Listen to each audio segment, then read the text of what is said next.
I'm Lisa Stone, and you're listening to Parenting Aces.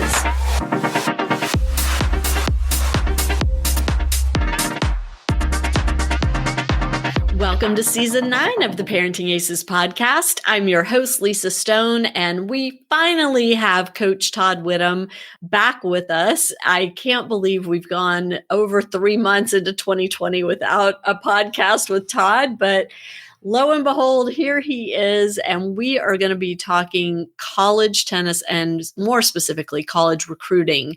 As those of you who've been listening for a while know, one of Todd's students, Ronnie Hohmann, is a freshman at LSU this year, playing in the top spot on their men's tennis team. And Ronnie deferred his admission. He took the fall and played some professional events and got himself ready for college and started in January and is off to a great start with the LSU Tigers. And so Todd is going to share with us a little bit about how things are going for Ronnie so far, what kind of work they were doing in the fall, and how all of us can do a better job at helping our kids find the right college fit. So without further ado, I bring you Coach Todd Widom. The National Tennis Foundation is committed to the development and advancement of underserved student athletes by providing opportunities through tennis and project-based educational and leadership programs. These programs are devised to promote academic excellence, healthy living, personal responsibility, and character development. The NTF was founded by Remington Reynolds and Steve Gerlich in 2009 after the father of one of their players was trapped alive in the Haiti earthquake. This tragedy mobilized their entire club to raise money to fly a private plane to rescue him. Rem and Steve wanted a way to help those in need find ways to break through their circumstances to succeed in life. From humble beginnings, the National Tennis Foundation has evolved to serve 3 chapters: Las Vegas, Atlanta, and the Virgin Islands. To find out more and to make a donation, visit nationaltennisfoundation.org. Well, Todd Widom, it's mid-March, and we are just now getting around to doing our very first podcast of 2020. I don't know what took us so long, but welcome back. Well, thanks so much, Lisa. I appreciate you having me back once again. And actually, it's not really mid-March, but by the time this airs, it's going to be mid-March. And so we are talking college recruiting today, always a popular topic on the Parenting Aces podcast. And you have a player who took the fall off and started his college tennis career in January, as many top juniors seem to be doing these days. So I'm excited to kind of catch up with you and have you share what's happening with Ronnie Holman and his experiences at LSU with Coach Andy Brandy. We got a lot to talk about.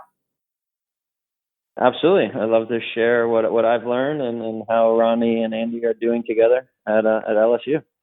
Well, let's jump in. So Ronnie, as I mentioned, took the fall off. What was he doing from after the U.S. Open juniors to stepping foot on the LSU campus in January? Sure. Well, he was doing a lot of training. He was finishing up some professional events. For the viewers, maybe that haven't listened to all of our podcasts, but he's been playing pro tennis since he was about 16 years old when my partner and I put him out there to start playing the men in low-level professional events. So he finished up some pro events in the fall, and then how did they go? He started training. They went well. He got some ATP points. He before going into college, he has on his record, he's beaten the number 1 players from Baylor, Stanford, and University of Florida. So that was, and those were in professional events. So that's pretty good before going to college. So that was exciting. And really, we wanted him to get a lot stronger before he went to college. So he was already doing many of the workouts physically before entering LSU. One of the main things was that I didn't want him to have to learn maybe new techniques of fitness or stuff like that before he entered college. So he got a lot of the workouts, and he was pumping away at them, and so he went right in January into LSU to start classes and start playing for the team. And so when you say he started the workouts, does that mean that you were in communication with Coach Brandy to find out what the guys do on a daily basis there and modeled what Ronnie was doing with you on that? Or was it just stuff that you knew that he was going to need? Well, really what it was he was in communication, and I communicated with the trainer that they use at LSU. So so he was getting daily workouts from what he needed to accomplish, to be in good shape and everything at LSU. And then of course I incorporated some of my own stuff just to make sure that it was tough enough for Ronnie. So yeah, that's you know that I was throwing some of my own good stuff. Yeah, I was throwing some of my own good stuff before he goes to college. So you can follow me on Instagram and Facebook and get a good idea that Ronnie was he was going through some tough stuff before college. So, yeah, absolutely. Yeah. And it's interesting because to me, it's still surprising how many kids show up on their college campus not fit and not prepared for the intensity of off-court work they're going to be doing with their team. And I don't get it because, we talk about it, we write about it, not just us, but, a lot of tennis people are talking and writing about the fact that making that transition from juniors to college is a big leap and it requires preparation. And I just continue to be surprised at how few players are willing to put in that prep time prior to starting school. Right. Well, it's interesting that you bring that up. I was just in a discussion with an Ivy League coach yesterday. And one of his concerns was that a bunch of his players weren't training over Christmas vacation, and the same thing was happening when I was in college as well. But really, I mean, you have to understand. I mean, in Ronnie's perspective, he's still in the making to become a professional player. Now, whether he becomes a top-notch professional or not, that we'll know in the upcoming years. But as of right now, he's training and developing to become a top-notch ATP professional. So that's a whole different ballgame than someone that is going to college to study and have a nice time playing tennis and wants to be in the team environment and have that great experience. But in Ronnie's case, everything from his training to the physical training to the tournament scheduling, the mental training, the nutrition, everything is geared for him to become a professional player as of now. Now, it may change. Maybe he doesn't become a professional, but as of right now, for the last 5 years, it's to become a pro. Mm-hmm. So that's a little bit of a little bit whatever you want to call it. It's a much different scenario. So well, and I think it's important to note, and you and I have talked about this in prior episodes, that was a big part of the conversation during Ronnie's recruiting process, that he wanted to go to a college tennis program that would help him further his development toward a professional tennis career. Correct. That was first and foremost. Academics was secondary, which isn't the case for many kids. For Ronnie, it was about tennis and where he's going to fit in the best for him to play at the next level, which is the ATP Tour. Right. And so I would love to kind of dig a little deeper into Ronnie's recruiting process, because obviously LSU wasn't the only school he looked at.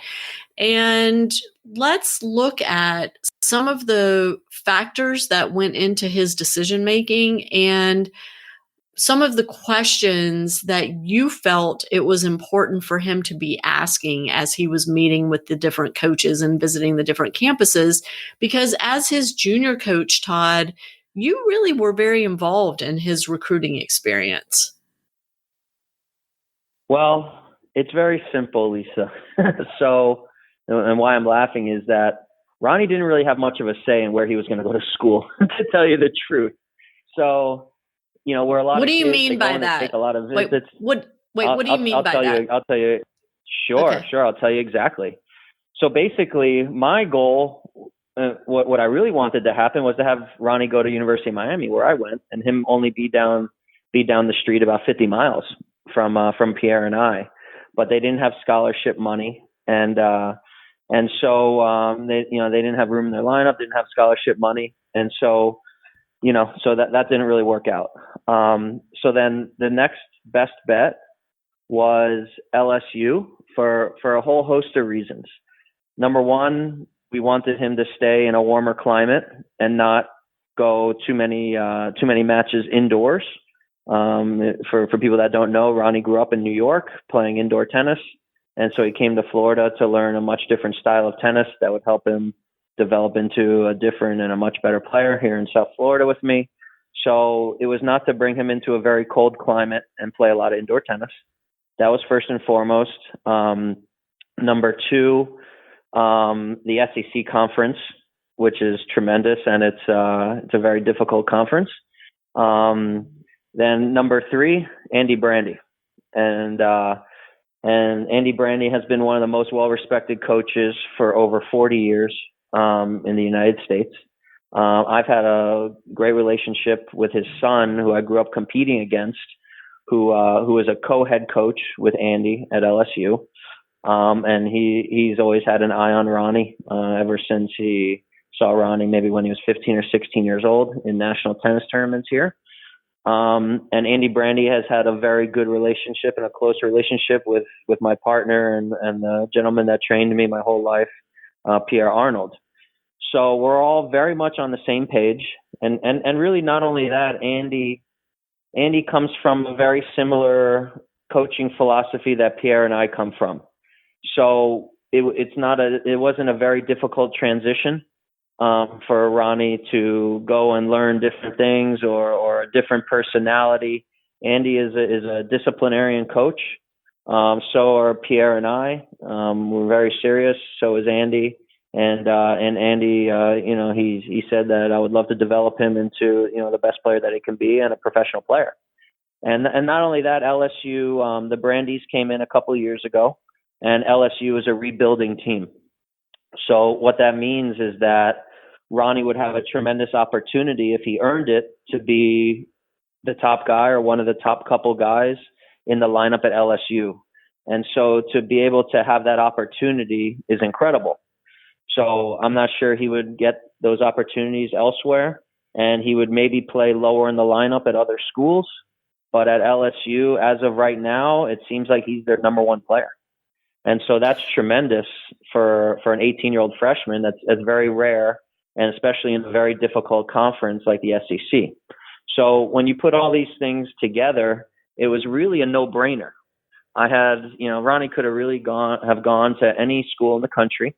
But for us, for Pierre and I, and as I was doing the research, as I do for all the students in my program, this was really a no-brainer. So I told Ronnie, I said, Ronnie, you're going to LSU. You're going to take your recruiting trip. And if there's something really that bugs you or you feel is wrong, you let me know. And so he took his recruiting trip, and he said he loved it. And I said, good, go sign. You're done. The process is over. It was really that simple. And I go back and forth with the Brandies all the time. I've been watching Ronnie on the live feeds, watching his matches. And so Ronnie has a tremendous team around him to help him develop into a pro player. And like I've said many times, he has the ability to do it. Now, hopefully he can, and if he wants to. Right. And let me just go back to the middle point you made, which was that it was important for him to be in an SEC school because it's such a strong conference.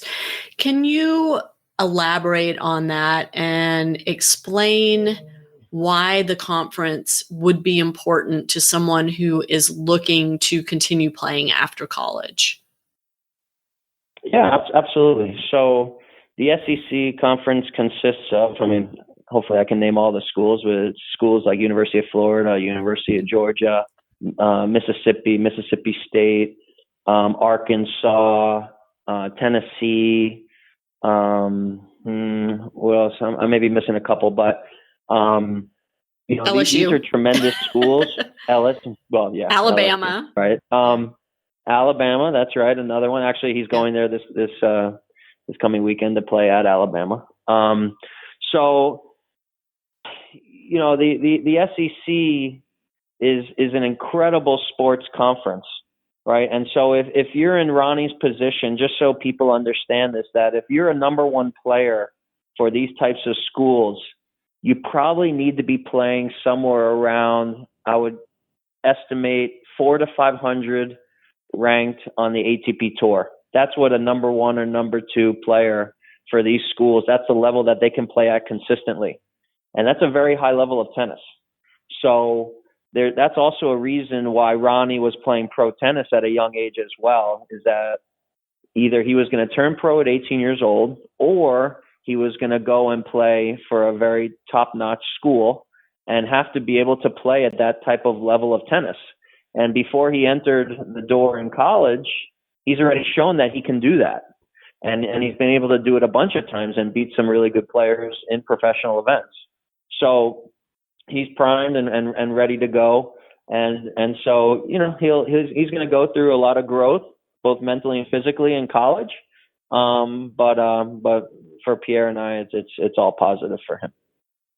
Well, and, the fact that he is playing number one or number two at LSU means that he will be playing against the number one and number two or number two players at these other schools. And as you mentioned, that means he's competing week in and week out against ATP ranked 400, 500, whatever it is, level players, which is going to help him continue to grow as a player, right? And so for a junior player who does have aspirations to play professionally after college, these are factors that are important to look at. Absolutely. I can tell you that if you have a realistic chance of being a professional player and going through the college system, you need to be one of the top college players in the country. And I'm talking about getting to the highest level of ATP tennis. So Ronnie knows this. That's the goal. You need to be dominating. You need to be one of the top couple guys in college tennis, and you need to be in the running to win the NCAA tournament. And if you can do that, and you have the heart and the will to try to play at the next level, which is the ATP level, then the results have proven that you are ready to do it. But until then there's really not much of a discussion. I hear people that speak about, should this one be a pro or not sure, blah, blah, blah, blah, blah. The reality is that the results say it all. I mean, you don't just become a professional player. So the results will say everything. So until those results are there and they're consistent, then you're still an amateur tennis player. Right. And you said something along the lines of, I'm not going to quote you exactly, but that you told him LSU was where he needed to be. How much input did Ronnie's parents have in this whole process? And I know from having spoken with them, previous to our conversation right now, that they trust you implicitly and have trusted you implicitly with their son's, not only his tennis development, but his human development for the past few years. And so I'm just curious what their role was in the whole process. Did they give you parameters in terms of geography, in terms of financial commitment, or, any of that? Well, sure. So, in this case with Ronnie's family and Ronnie and myself, this was a green light from day one, from when he was 14 years old, for him to come and live with me and to try to produce him into the best player that Pierre and I could.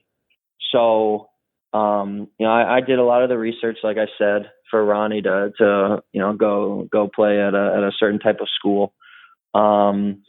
This was such an ideal situation to try to develop a talented tennis player. And I knew this from day one, from when he was coming to live with my family and I, and travel with Pierre and train under us, that I knew in my gut that this was going to be a very ideal situation to see how far a very talented kid could go. And it's not always an ideal situation. There could be some roadblocks and many different aspects of developing a junior player, whether it's with the junior or the parents or even both. But I knew that this was going to be a very good opportunity to see how far Ronnie could go. In terms of his college placement, I told them, at first I told them, I said, you're not going to pay for college. That's number one. Right after all this training and his results, that wherever he goes, you're not going to pay a dime. That's number one. And number two, I told his dad and his mom that this is the best opportunity that I see on the table for him to come in and play very high in a lineup and to be under the guidance of a coach that has had some of the best results for over 4 decades. And that's really hard to find. I mean, there were good coaches that were contacting me and wanting Ronnie to come on recruiting visits and these types of things. And but there was no situation in my mind that even compared to what he could accomplish at LSU and the people to have around him on a daily basis. So for me and for Ronnie, I think it was a very, very easy decision. And you mentioned that LSU is kind of in a reboot right now with their men's tennis program, and that provided a unique opportunity for Ronnie. I mean, I look at, I'm on the ranking committee for USTA to do the college rankings, and it's always interesting to see which schools are at the top of the rankings and which ones kind of come in and out of the top 25 and all that. And it's, to me, there's something special for a kid that is aspiring, like Ronnie is, to be a successful pro, to be at one of these schools that's consistently ranked within the top 25 or even the top 10, and to know that your team is going to make it to the NCAAs at the end of the year, that you're going to have a chance to individually build your own record so that you qualify for the NCAA individual tournament. And all of that is, for someone who, and I keep saying this, I know, but for someone who is aspiring to play after college as a professional, these are important factors to consider. For someone who is going to play in college and then that's likely to be the end of their competitive tennis career, other than maybe playing league tennis or, maybe some local men's opens, those factors may not be as important. Am I stating that correctly, Todd? Yes. Yeah. No, you're stating it very correctly. In Ronnie's case, which is different, I wasn't really concerned about the team. I wasn't really concerned about his team maybe winning a national title. Those are all tremendous things. But in my mind, I was concerned about Ronnie and what Ronnie needed and needs to be able to mature both physically and mentally and still learn many things about tennis, and who was going to guide him and what the package was, right? And so it was a no-brainer. Like this was not a doubt in my mind that he's in such good hands for him to try to achieve what he would love to achieve. And so, like I said, I did my research. I spoke to other coaches. I spoke to Andy and Chris many times. And like I said, it was a very easy decision. Right.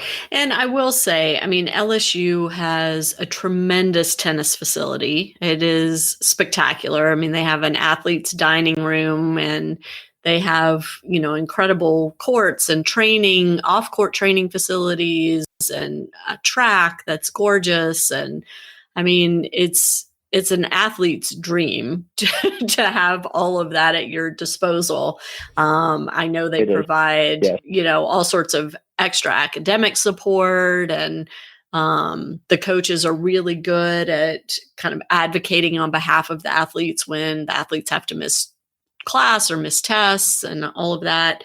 And that's all, it's a big perk. And not every college tennis program looks like that. And in fact, most do not.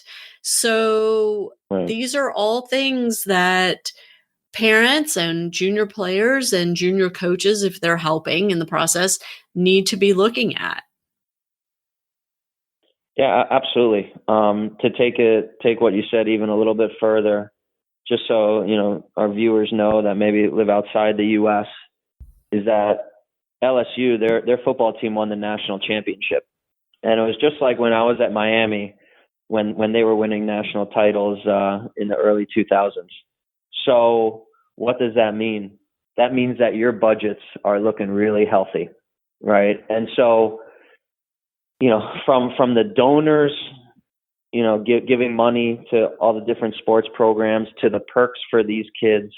In Ronnie's case, and I've heard it from him, they have luxury meals delivered to them to the tennis center every day, massages every week, and if you need tutors, those are available. If you need a sports psychologist, that's available. If you need, what else? Extra training. If you need, to see the trainers, if you need help from the teachers, I mean, whatever you need, these kids, they get it. And it's really incredible. Ronnie's father came back after dropping Ronnie off at school with his wife and Ronnie's sister. He came back and he said, the dorm, Todd, is incredible. There's granite in the dorm. That's what he was telling me. So, yeah. I mean, these kids, they're treated like gods. And so it's going to be a tremendous opportunity and an amazing time in Ronnie's life. And so, I'm very excited for him, and he should just really enjoy it and hopefully, run with it and have a great time. And, it's important to say that LSU is unique, and there are only a small handful of programs that have those types of perks for their tennis players, because we all know tennis is the poor stepchild at most colleges, and LSU has really done an amazing job at making sure the tennis players have everything they need. Not every school has that, and in fact, most do not. And it kind of leads me, as I'm listening to you, Todd, to thinking about what Ronnie's life will look like after graduation, coming from an environment where every need is attended to being out on tour. And, I've talked to enough people, you've lived the life, so that being out on tour is not about luxury especially at the early stages. So how do you help somebody transition from having everything at their fingertips to basically having to manage all of that stuff themselves?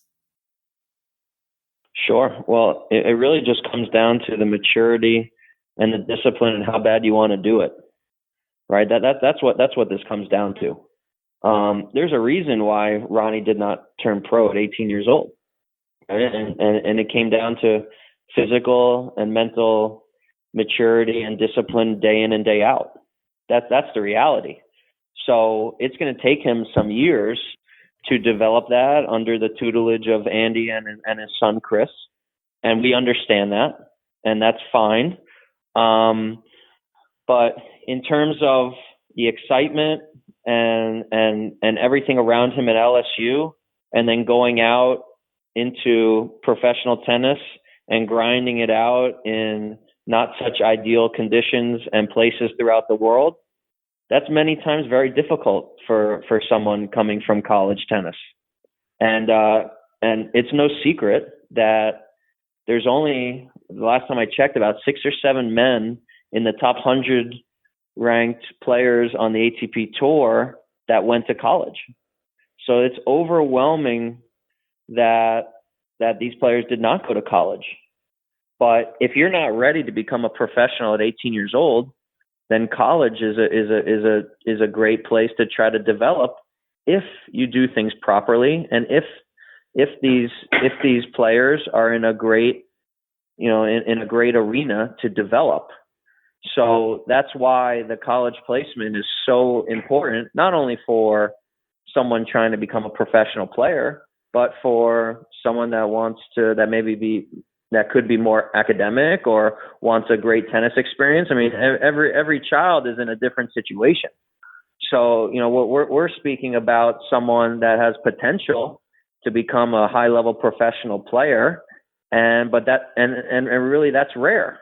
So Right. That's why, like I said, the college placement for every single player, and I've been doing this for a decade and placing kids in great situations in great colleges.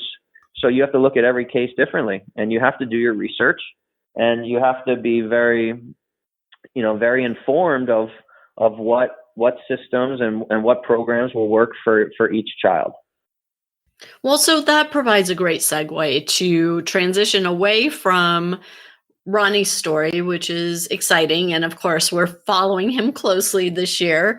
But let's talk more about everybody else, the other 99%, because let's face it, Ronnie is in that, that rare air up there that, has a shot at making a living Right. playing tennis.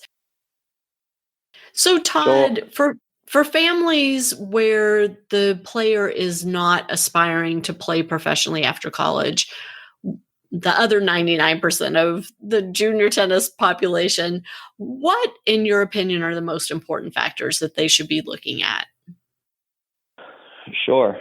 So I believe that the goals of the vast majority of kids that would love to play college tennis is to get into and really to use your tennis to get you into the best academic institution that you can. And obviously to play great tennis as well. But, in my system, and I do the college placement for all the students in my system, the parents are coming in and their goal for their child and the child themselves is that they want to go to the top schools in the country. This is really my expertise, is that the kids are coming in and they want to go to Ivy League type schools, very high level Division III schools. They have goals to go to schools like Stanford University and Duke University and University of Virginia. And so that's really the basis of my business. Having a player like Ronnie with pro potential is exciting, and it's great, and I really enjoyed working with him, and he'll be back in a couple months to start training and competing again. But really the parents are coming in and they're relocating from all over the country, or even some international students, and they're saying, I want my child to go to incredible academic institutions. So in my mind, they have to be training really well. When I speak to the college coaches about students in my program, they understand what type of student that they're getting. And that's a really disciplined kid that Pierre and I are spending 5 hours a day with. They're working really hard academically. These kids are very bright. They put a lot of time into their academics as well, but they're using their tennis to get into these phenomenal schools. And so, for the vast majority of kids, they're not going to be playing competitive tennis past around the age of 22. And then there's life after tennis. So I want to make sure that obviously they're great human beings and citizens, but I want to make sure that as well as that they have a tremendous background of academics, and that they could they can go thrive and survive in whatever arena they would love to enter into post college. And that's really the goal, and that's why the parents are moving and coming into South Florida to be with Pierre and myself. Is that's what they're doing. They're investing in the future of their child. Right. And I mean, you and I both understand very well that not everyone can afford to make that move and invest that way in their child's tennis, nor is everyone interested in making that kind of move and investing in that way. So, please understand, listeners, that, we get it, that this is not the path for everybody, but it is one path that is available for those who choose it. And I think it's really important to have a clear picture of all of the things that are out there for your child's tennis development to ensure that you're doing what works best for your child and your family. That said,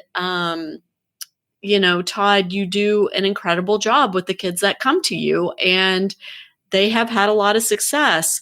One thing I want to just mention is, and I want to get your take on this, Todd, is every year we hear at least one kid who is being heavily recruited by a top tennis school, a top academic school, and the kid doesn't either doesn't have the GPA or doesn't have the test scores to pass through the admissions process. And that has got to be heartbreaking for not only the junior player, but for the family as a whole. And so I'm curious, you're talking about these families coming to you with these aspirations of Ivy League and, high-level D3 schools. How do you work with the kid and with the family to make sure that academically they are positioned well to pass muster? Sure. So I don't really deal that much with the academic side of the students that I'm training. Their parents usually deal with that, but I know how well they're doing. I currently have a couple of kids that I'm training, and Pierre as well, and they're brilliant. Some of these kids are 13 or 14 years old, and they have SAT scores already of 1,500 or above. I have multiple kids that are on Stanford online programs, and I've written, I've written, to Stanford online recommending these types of students and everything, and so they're trying to get into those types of programs. Obviously, not all my students are that brilliant, but they're bright kids and they're disciplined. And what people I think need to understand is that it's tough to get into these schools, right? It's not easy. So the parents would like a really well-rounded child that's not only really strong academically, but very strong tennis-wise. And so they're looking for that type of program that could, get them over the hump of going and really contributing for these elite tennis programs in the United States. So my question is, what have you seen in terms of families not looking at the proper factors, asking the proper questions, and potentially really messing up the recruiting process?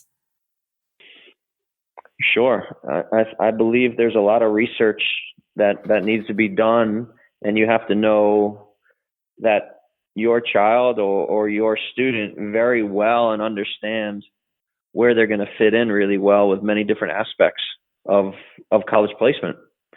It could be obviously the academic and tennis level of that particular child. It can be a certain location in the United States. It could be a certain coach or type of coaching philosophy that would work or maybe not work for your child. It could be the teammates, because anyone on a college tennis team, this is who you're going to be around most of the time. So there's a lot of things to look at and to research. I do a lot of research It's a big part of my business to be placing my students properly so that they have a fantastic 4 years of being a student athlete. In my case, the players that I competed with, whether it was amateur or professional tennis, they either started working for the USTA or they entered the college arena to become a college coach. I was one of the very few guys and girls that entered into the private sector of coaching junior players in the United States. So I contact quite a few people to do research on certain programs that on paper would be what I believe to be a great fit for my students. And then obviously there's recruiting trips and things like that, where certain players would fit into the lineup. So there's a lot of factors that need to be researched.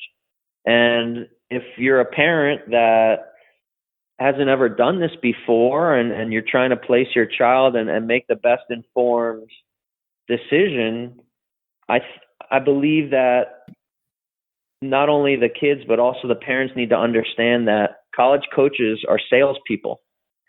They're selling you on their program and their school. If they're very interested, they want your child to go there. And so when you take a recruiting trip or you speak to them over the phone, everything is great. Look at my facilities. Look at our cafeteria. We have amazing teachers and tutors and trainers and training room and so many different things that I think one needs to understand that they're selling you on their school. But you need to do your research and you need to understand, many different things that will help your child thrive.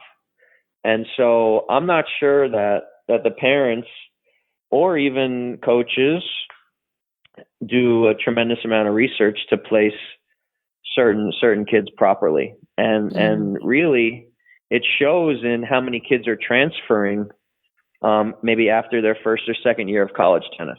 And it's pretty prevalent. It is. I mean, tennis is one of the highest transfer sports in college, which, Correct.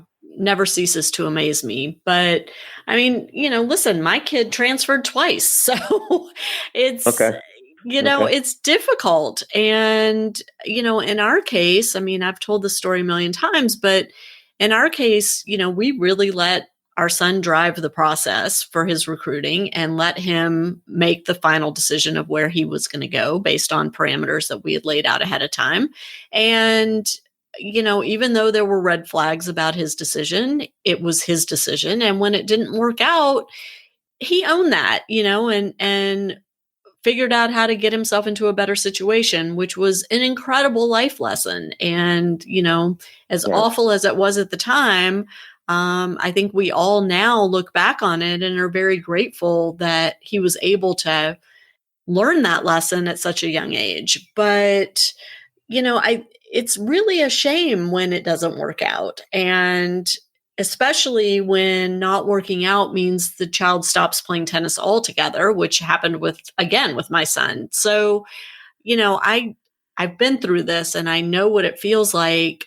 But from the coaching perspective, the junior coaching perspective, Todd, you are in a unique position to help parents avoid making these mistakes. And I think, you are a rare bird in that you really do take an active role in helping your players go through recruiting and discussing with them the things that are important to be considering as they go through the process. Not every coach does that. Well, I mean, I care for my kids that I train and spend 5 hours a day with. So, I feel like if I could help them make a great decision for their future, then of course I'm going to do it. Like I said, I mean, the parents and the kids, they're serious and they're coming here for, serious things and they have serious goals. And I told them from day one that there's certain things that are realistic for their child. And so we're going to work towards those every single day. and I would love to place them in great elite schools in the United States. That sells my business. That's our business plan. That's our expertise. That's what we thrive at. Those are our results. These kids representing us, and we represent them. When I make those phone calls to these coaches, I'm representing them, and I'm sending them what I believe to be a great fit for their team. And so if I don't hold up my end of the bargain, or I give them a player that it doesn't work out well with, then that hurts my business. That may close the door. And my students know this. These are the discussions that we have when the parents aren't around, and maybe they're not, doing as they're told, or they're not doing things up to the standards of what Pierre and I expect for them. They hear about it. So this is a team effort, and they understand this. And so it's a little team of Pierre, myself, another coach that I brought in that trained many years with me under Pierre. This gentleman, Daniel Yu. If you follow me on social media, you'll see him in a lot of the videos now. And so, like I said, us as the coaches and the mentors and the parents and the children, this is a team effort in helping them achieve what they would love to achieve. And I've given them the word and my promise that I'll help them in any way that I can through this process, and I'll communicate with them the best that I can to really help them thrive for their future. Right. And that's really why they're here. Right. And I mean, I just want to say to the listeners that are, listening to what you're saying and saying, well, we're not getting that with our coach. Not every coach does that. And I get it. And I think that's why it's important to have these kinds of conversations, so that if your child is training with a coach that doesn't provide this type of service in terms of the college recruiting piece of things, that at least you're aware of what needs to be happening in terms of questions to ask, things to look at, considerations that you should have, because this is a big decision, and it's a lot of money for the boys, especially. Not many of them are getting a full ride, and if they're getting any scholarship money at all, they should consider themselves very lucky, because there's just not that much to go around. And so it's important to consider all the factors properly and to avoid having to transfer if at all possible, because that transferring is, it's not that difficult, but it's also very disruptive. And if you can avoid it, right? Absolutely. My advice for the parents that are listening to this podcast is that try to find someone that understands tennis development for your child and for what they would love to achieve, but they should understand the level of what your child needs to get to and the results that they need to have to be able to go to certain schools. And I'm not sure there's a lot of coaches out there that fully understand that. And so you have kids that would love to play college tennis at a certain level and everything, but the coaches, I'm not sure they have a lot of experience in that matter. Maybe they didn't play college tennis themselves. Maybe they don't know that level of college tennis and training. So this is the research, I believe, that a lot of the parents should be doing before you select a coach for your child. So,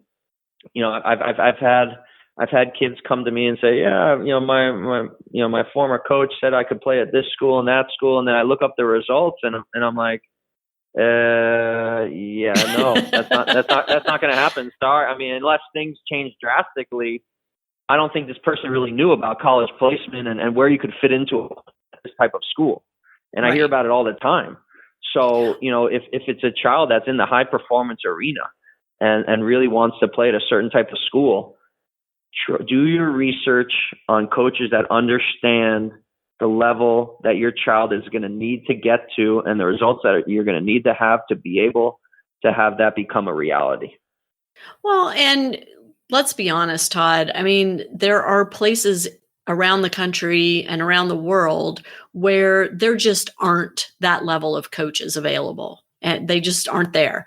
And so that's where the parent education comes in. And for the parents to understand, maybe the coach isn't able to educate them around the college recruiting process, or maybe isn't able to develop their child to a level to play where they want to play. So then you supplement their training with other things, and, maybe vacations become a trip down to Todd Widom for a few days, if you can afford to do that. Or maybe, you're taking your child to hit with some current college players, so at least they can feel that level and know what they need to do, know what they need to work on. So there are options, but I don't want everyone to think that, if they can't come to Todd Widom, that they don't have a chance. And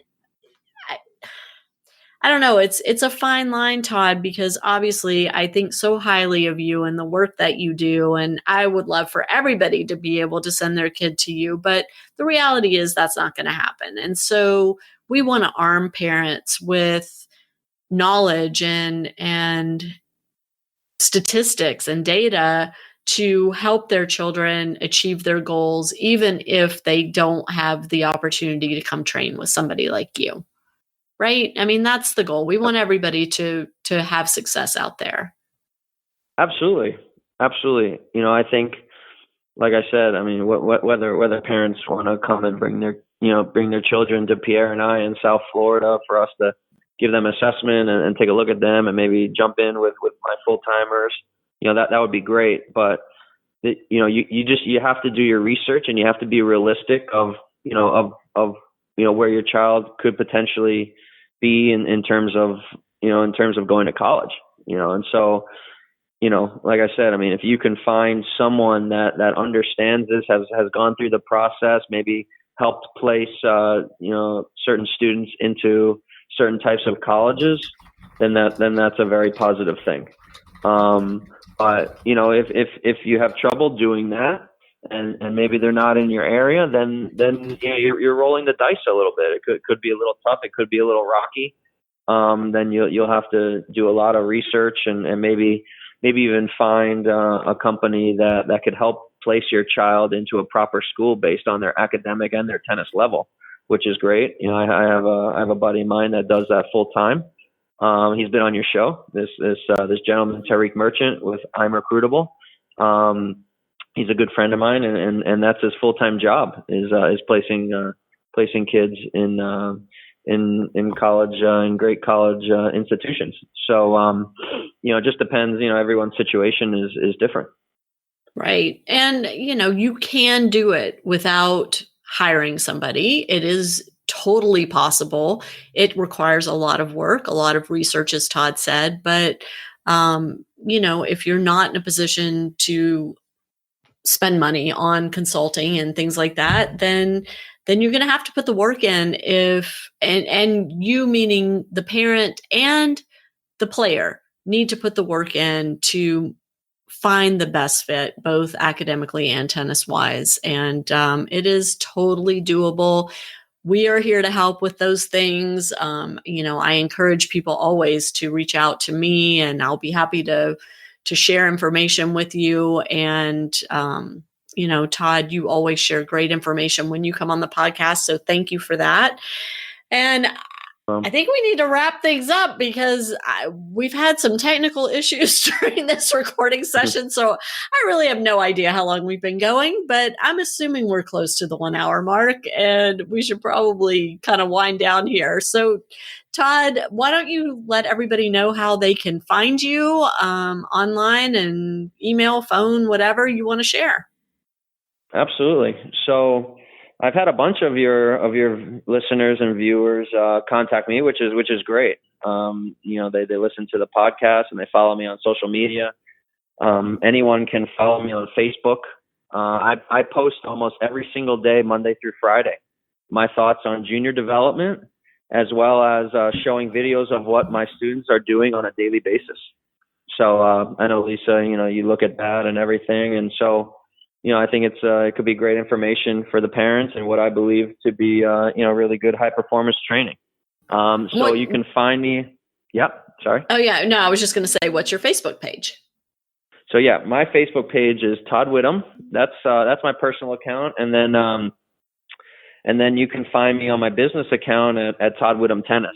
Then I'm on Instagram at Todd Widom _tennis. And I'll spell my name. It's TODD. And then my last name is Widom, WIDOM.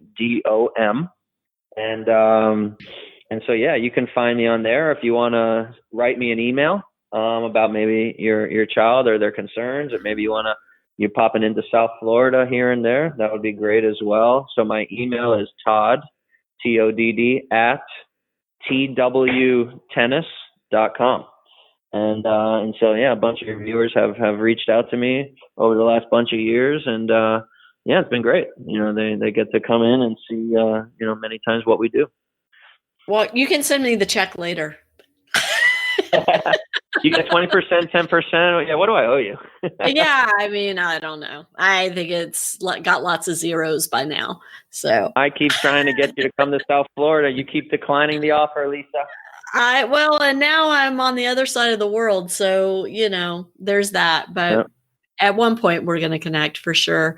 Well, Todd, thanks so much for coming on the podcast again. Best of luck to Ronnie. When you talk to him, please send him our best wishes and let him know we're following him this year. And to my listeners, thank you so much for tuning in. And we will catch you next time on Parenting Aces. I'm Lisa Stone, and you've been listening to the Parenting Aces Podcast. For tennis parents, by a tennis parent. If you like what you heard, please subscribe to us and write a review on iTunes. For more information on navigating the junior and college tennis journey, please visit us online at ParentingAces.com. Thanks for tuning in and sharing us with your tennis community.